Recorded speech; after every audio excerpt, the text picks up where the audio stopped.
For the last couple of months, I've been working with a YouTuber called Zhongyan Online, who produces fantastic Blender animations and tutorials on animation and compositing and lighting and all sorts of things. He's a great channel, and you should check him out. I'm going to put a link in the description and at the top of the video right here. To produce this Raptor model that you see in front of you. And I've recorded the complete process from beginning to end of creating this model in Blender, UV unwrapping it, sculpting it, texturing it in Substance Painter, and finally rigging it as well. So to begin with, the brief from Zhongyan was really to produce kind of a classic kind of retro Raptor design, kind of Jurassic Park style, but with a little bit of its own character to it. So this was my initial concept drawing, and I did a few different color variations as well. So the idea was to really maintain that kind of classic Raptor silhouette, but give it a little bit of unique character. So it's got this kind of almost Allosaur-like head with these kind of twin horns over its eyes, and I wanted to give it a really kind of expressive, quite nasty, vicious looking face and mouth.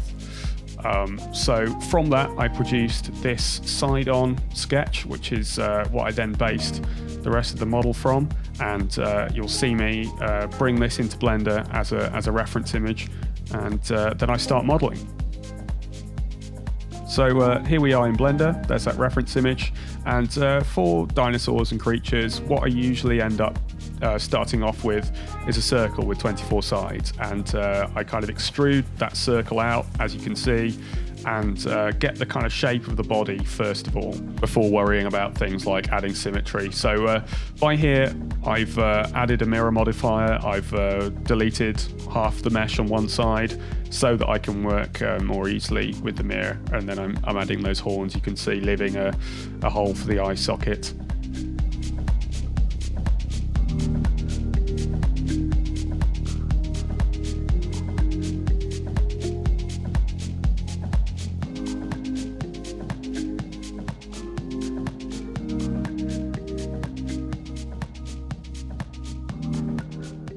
So now I've got the main kind of body proportions and the head in place. I start with the arms, so I've cut a hole in the mesh and just extruded that out.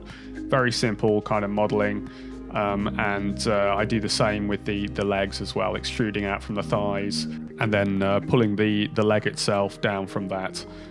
Now, what I like to do is model the limbs in a kind of slightly flexed pose, so rather than a straight out kind of T pose, because that allows you to define the shape of the elbow joints and the knees a little better. And also inverse kinematics requires you, when you get to the rigging stage, to have kind of a little bend in the joint to one direction or another. Otherwise it doesn't know exactly which direction it should favor when bending the joint.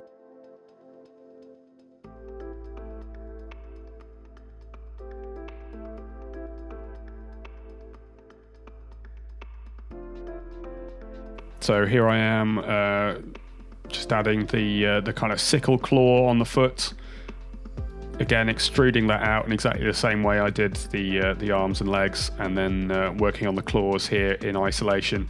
It's very useful to just hide the rest of the mesh while you work on kind of finer details like this, especially when you're in wireframe mode, to avoid kind of getting confused by all the other vertices in the background. Just adding a little dew claw there. So with the feet done, I start adding the fingers. I add these separately, just circles, and extruding them out. Makes it a bit easier to figure out the positioning, and duplicating them, and then just joining it up with the mesh of the arm, making sure we stay with quads, avoiding any triangles or n-gons or anything like that, because we want to be able to deform this mesh quite easily later down the line. So just continuing to kind of massage the mesh into shape, and checking it from all angles, making sure that it works from any angle and not just from the side. It's quite easy when you're modeling off an image to get lost in kind of making it fit from the side profile, and then you look at it from the front and it's completely wrong. So it's good to keep spinning around in the viewport and checking every angle. Here I'm starting to work on the mouth and the inside of the mouth. Very simple extrusion. It can get a little bit tricky especially when you get kind of to the gums. You've got lots of vertices very close together, so it's useful to keep hiding parts of the mesh to see what you're working on.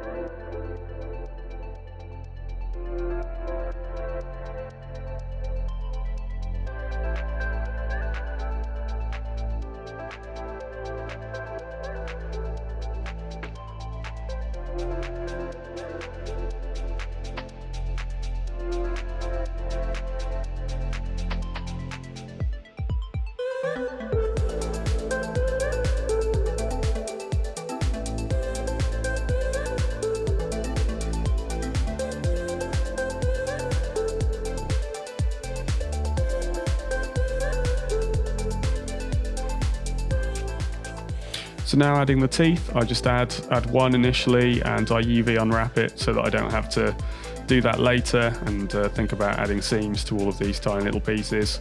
I wanted to give it really kind of sharp, vicious looking teeth to really make it kind of as ferocious looking as possible. Here I'm just checking the shape of the mouth. When I realised that the shape I'd drawn in the concept art wouldn't actually close properly, so I'm using an empty and a hook to kind of repeatedly move the mouth into position and then adjust the vertices so that it joins up and kind of closes, the lips close properly. So with the base mesh pretty much done, I'm now moving on to UV unwrapping it, getting the mesh unwrapped before I start sculpting. I find that's a faster workflow rather than sculpting first and then retopologizing, but it does mean that you have to kind of plan ahead where you're going to be sculpting in larger details to make sure that the mesh fits that. So I've just applied the subdivision modifier, so I've got a few more vertices to work with, and I can manually tweak and try and start pulling some more detail out before I get into the finer detail sculpting phase.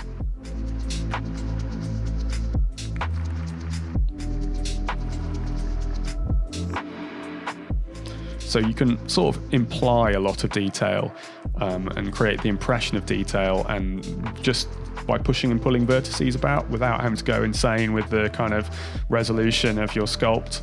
And then you can let kind of the textures do a lot of the work as well. So here I am again, just adjusting the mouth, making sure it all fits nicely together, adjusting the size of the eye.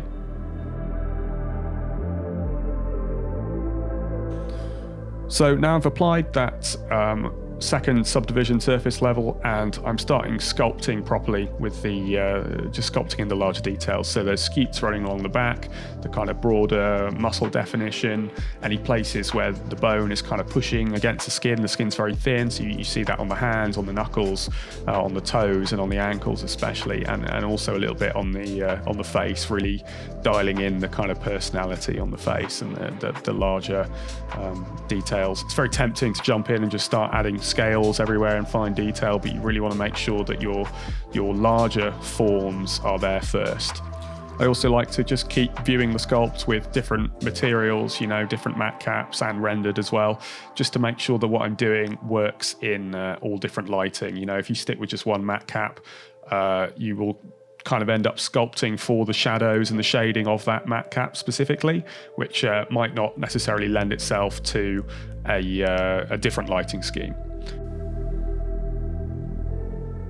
So I'm starting to add more of the details on the body, down the back, kind of larger wrinkles, but starting to get into the slightly finer details now, so more than just broad forms.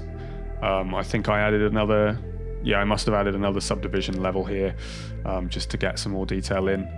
The tools I use the most in sculpting are the crease tool and the blob tool. I think between those two, you can pretty much do any kind of creature work.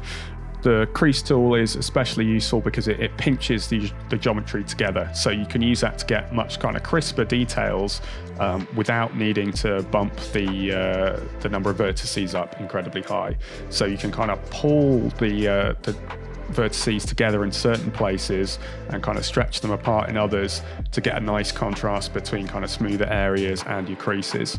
And I like to actually increase the kind of pinch factor on the crease tool, just to increase that effect even more. And now I'm really starting to add quite fine detail, sculpting in the kind of keratin detail in those crests, and starting to kind of suggest where scales might be and getting some really small creases and kind of surface imperfections. So I think this is the final subdivision level I add, and now I'm using the mask tool to literally draw the scales on the face. So what I'll do is I'll draw this mask on by hand, and then I'll invert it and use that to create the geometry for the scales. So this is quite a tedious process, but it's quite enjoyable as well. If you just stick some music or something on, you can spend a few hours just drawing scales. I only ever do this on the face because I think it's important to have, really kind of intentional fine detail on the head. You can kind of get away just using textures for scales on the body, but the face certainly, hand sculpted scales, and also on the hands and the claws, on the feet, benefit from this as well. I'm really pushing the kind of number of vertices my computer can handle at any one time. So we got to about 14 million in total, I think. I think we're probably at that amount now.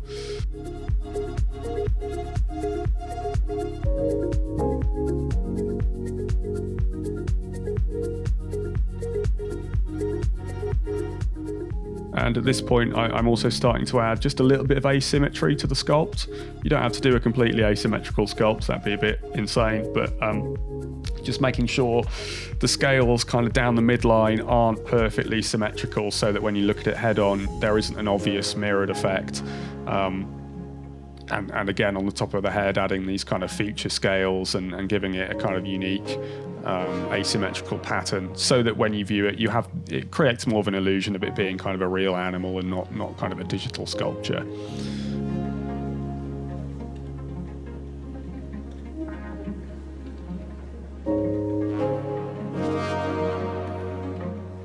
So I think it's important to have a balance of kind of large and small details, so you don't want everything to be really, really finely detailed, or that there's no rest areas for your eye. So I like to look at reference of real lizards. I was trying to add some kind of iguana-like feature scales down on the lower jaw there. So you've got these large kind of armor-plated sections, and then you've got these much finer scales where the skin would be softer or need to be more mobile. And then I also extended this kind of like slightly armor-plated idea down the front of the neck, these slightly wider midline scales that look like they might be protective.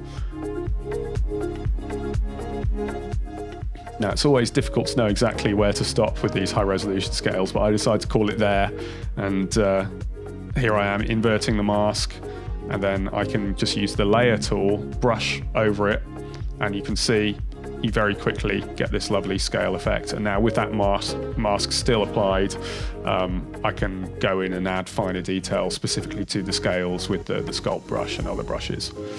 So here I am checking it out in various different materials, just to see how it looks.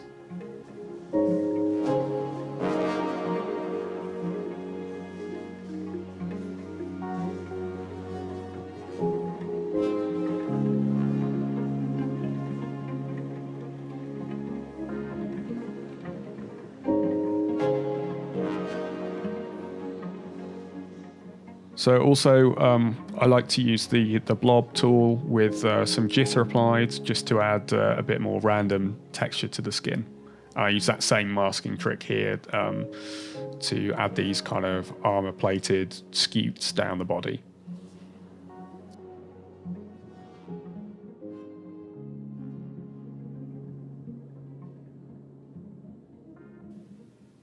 Again, just continuing to add more fine detail, more wrinkles, more of a kind of leathery look down the body, down the tail.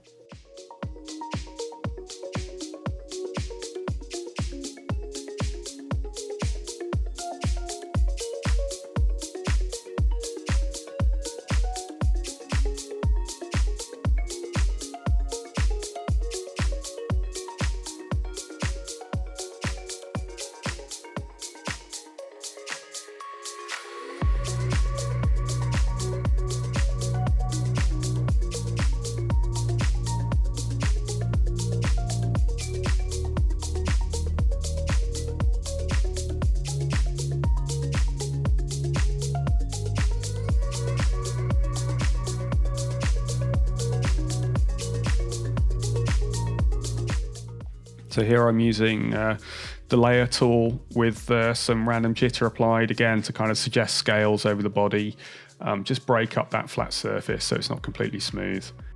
And then moving on to adding those feature scales on the feet, again using the masking tool.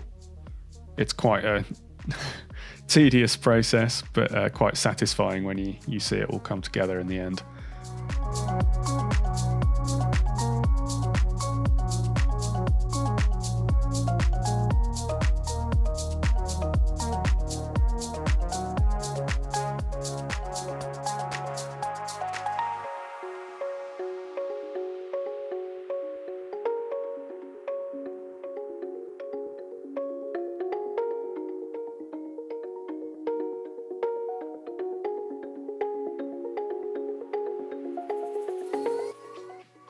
Here I've just separated out the claws so I can sculpt them without worrying about over sculpting onto the toes and the fingers.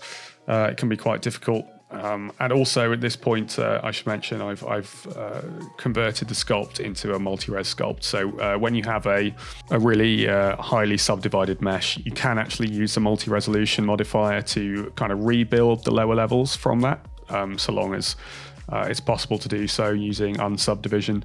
I generally don't sculpt with the multi-resolution modifier on, just because I've had some bad experiences of that in the past where it's kind of corrupted certain layers of the multi-res sculpt. So I'm much more comfortable subdividing the mesh manually and then converting it back into a multi-resolution mesh later. And just finishing up the UV map here, laying out the teeth, I think, and then using a UV grid to check there's no stretching.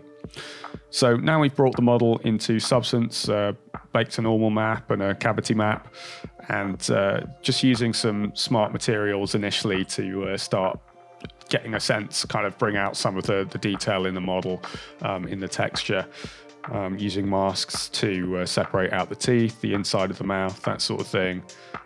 So the way I generally work in Substance Painter is I like to use lots of layers, basically, and have each layer be a solid color that's then masked out. So that keeps it completely adjustable in future. You're not painting multiple colors onto a single layer.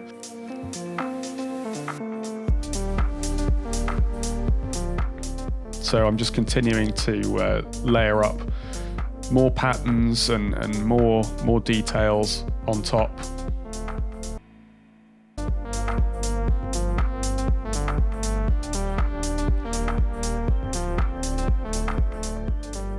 Here I'm actually generating some scratches procedurally, so I used a procedural scratch generator and I've just masked it out to certain layers, and that's a nice way of adding some detail that you probably wouldn't be able to sculpt that finely. And once again, I find myself masking out individual scales quite tediously just to be able to apply a separate material to these scutes. I play around with a few different colors and adding some procedural texture to that just to differentiate it from the skin, so you can see that happening here.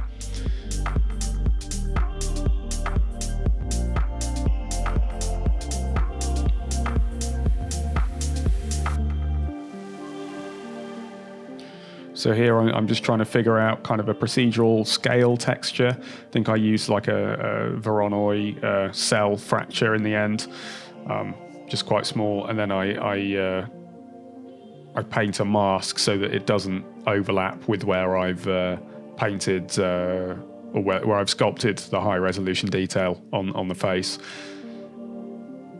And here just manually painting a mask for the kind of edges of the teeth, so where the teeth kind of socket into the jaw, just to add a bit more contrast there. It's quite difficult to get that with procedural kind of ambient occlusion based maps, so it's a bit of a tedious job again, but just painting in those joins really helps tie the model together.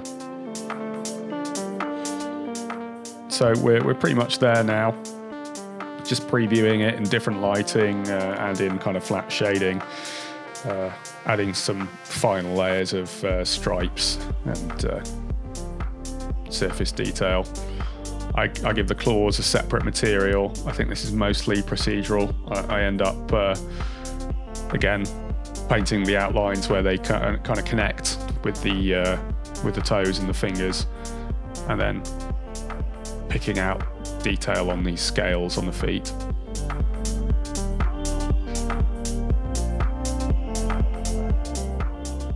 So it's a little bit tedious working with all these separate layers, but the whole idea is to keep this editable, keep it kind of largely procedural, so at any point I can go back and make adjustments to the base color, make adjustments to the color of the stripes, the scales, anything I want, even the kind of size of the scales on the skin, without having to go back and repaint anything, which will be incredibly tedious. You know, you can imagine if you'd painted all of this by hand and it was kind of flattened. So at this point, the texture is pretty much done. I think I add a little bit of procedural dirt on top, and I might have made a few tweaks later. But back in Blender, I'm starting to work on the eye. So for an eye, you want a kind of outer refractive lens sphere, and then the inner sphere will become the iris and the retina. And you can see that starting to come together here, just checking it in EV, making sure the refraction works correctly. So the eyes in this are fully procedural. There's no image textures involved. Basically a whole bunch of circular color ramps and gradients and noise textures and that sort of thing. And you can see I'm just slowly kind of building that in the shader editor. And I'm really pleased with the results, and it's quite flexible, so you can recolor it, you can change the strength of the detail if you want. It just takes couple of tweaks in the node editor.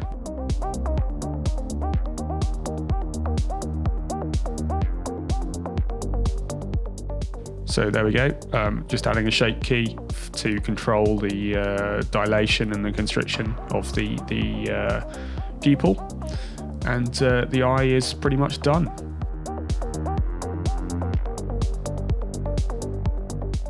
And there you can see it in place in the eye socket. So now I add a nictitating membrane, which is a second eyelid that reptiles and birds have, that slides across the eye to protect it. So this again is entirely procedurally generated. I'm using a shrink wrap modifier to get it to sit against the surface of the eye, and then I'll control that with shape keys later when we get into the rigging. Finally, just breaking the teeth off into a separate material, so I can control the strength of the subsurface scattering, and again doing the same thing for the mouth. I used vertex colors to control the strength of the subsurface scattering to make the inside of the mouth look nice and meaty, which is what we want.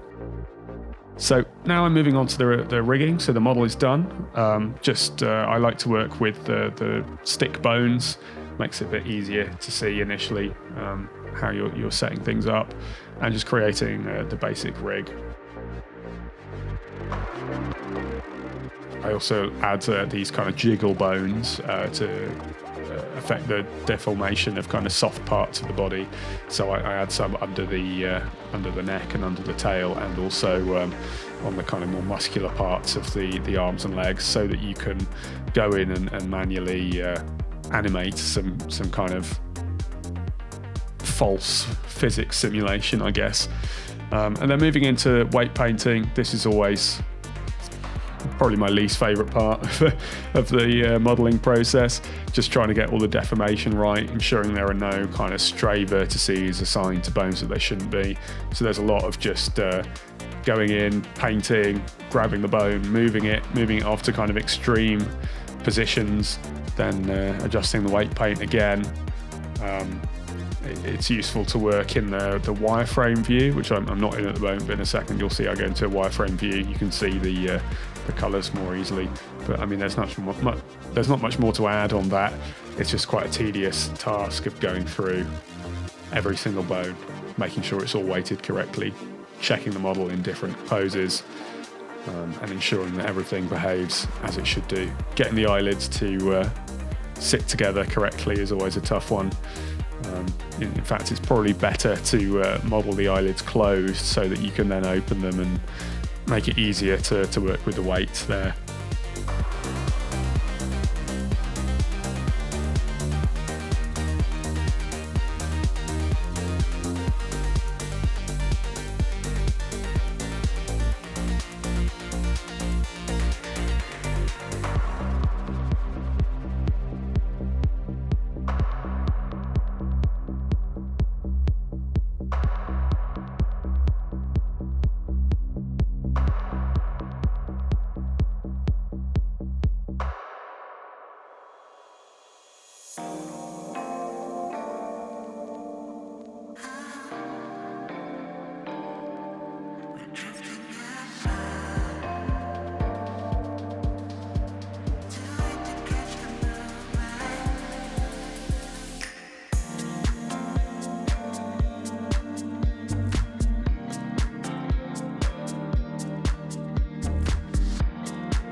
So just doing a test pose for the Raptor, and then we move into edit mode, and I'm adding the shape keys for the face. So adding some kind of snarling lip positions and contraction of the nostrils and that sort of thing, just to give the dinosaur a bit more character when you animate it. Now for the tail, I used a spline inverse kinematics rig, which is the first time I've used that on a dinosaur. So the idea is that you have a Bezier curve, and the bones will try and fit themselves to that curve. So that kind of setup gives you lots of control for tails, as you can imagine. And then it's just a case of hooking each control segment of the curve to a bone so that you can control that in the rig.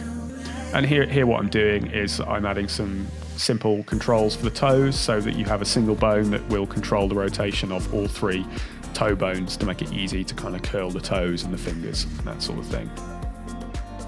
And then also adding inverse kinematics to the head and neck so that when you rotate the head, the neck will automatically follow. I set it up so that you can rotate the head independently as well if you don't want to have the neck conform to that, to give you a bit more flexibility there. The legs are of course inverse kinematic joints. I leave the arms as forward kinematics. I always think inverse kinematics are a bit overkill for arms unless you're going to be animating them picking something up, which for a dinosaur isn't likely.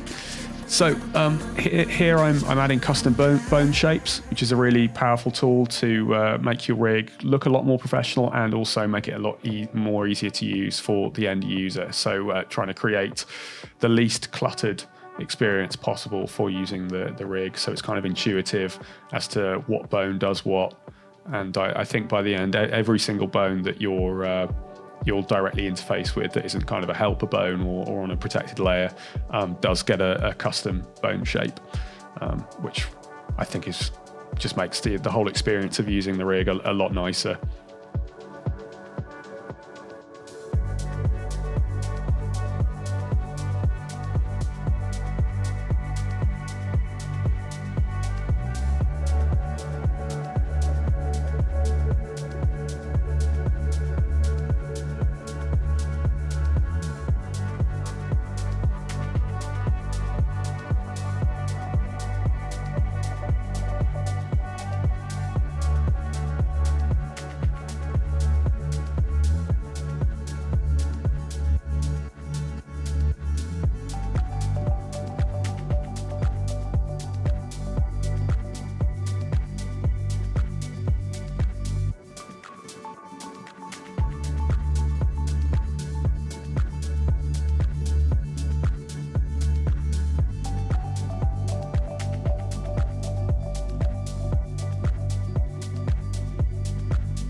Finally here I'm adding the controls for the shape keys using drivers, and just making a nice little kind of user interface for this using sliders, so it's obvious when each bone is in the kind of minimum and maximum position. I also add some text labels and a kind of grid that this fits in, just so it's obvious what everything does and there's no confusion. You can see that coming together now.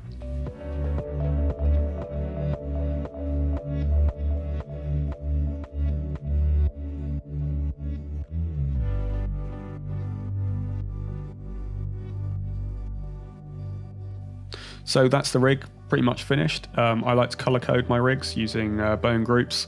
I think even if you don't know exactly what each color means, it just makes the entire rig much clearer and easier to use. And once that's done, the model is finished.